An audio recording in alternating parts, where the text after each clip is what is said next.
afternoon. Welcome back to Hudson News. Today is October 20th, 1972. We will be covering the unfortunate pollution of the Hudson River that has been around since the 1600s due to the European travelers and cities that have dumped waste into the river. This river is so polluted, it has even been given the nickname, the open sewer. It has also resulted in many illnesses like cholera in humans, along with the death of many animals.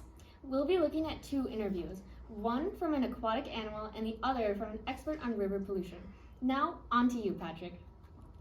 Thank you, Raya. And as they said, I will be talking to someone that has been negatively impacted by the pollution. So thanks for your time, Mr. Fish, and could you tell us how it impacted you and your family? Thanks for interviewing me. The pollution in the river has been hard on all of us. Due to the lack of oxygen in the water, it's caused the surviving members of my family to swim downstream and adapt to ocean life. As if the low oxygen wasn't enough, the large clumps of trash have taken many of my family's members' lives, since it's either trapped them in its garbage or killed them from the toxins that pour in the water. Thank you, Mr. Fish. And now an expert will be talking about the pollution, starting what happened on the human population, and the efforts the government will be taking to clean up the water. Thanks for the interview, Patrick. So the impact that it has had on the human population has looked into a lot more in the past decade and has showed results for people that eat the fish from the river. It can range from lower IQ, neurological disorders, poor short-term memory, and even cancer. The government, for the past few years, has been cleaning out the river and just launched a new act, the Clean Water Act. It has been in effect for 2 days, and it has been working well and keeping the river clean. Thank you, Mr. Cortland, for the information. And back to you, Shelby and Ryan. That all your friends have some of this awesome silly string.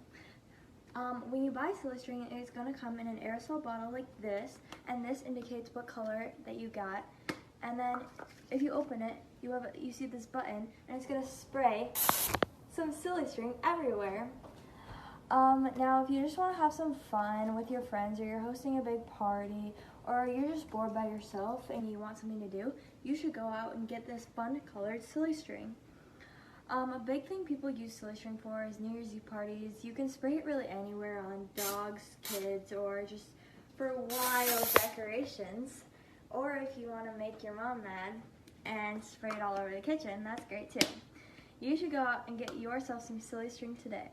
It's buy one get one free at your nearest drugstore, and you also can eat it at your own risk. Remember, it's not a party until you have silly string. And we're back. That was such an inspiring story. I have so much hope for that river. We hope you all join us back at 10 for the nightly news. Thank you, Raya. And as they said, I will be talking to someone that has been negatively impacted by the pollution. So thanks for your time, Mr. Fish, and could you tell us how it impacted you and your family? Hi, Patrick. Thanks for interviewing me.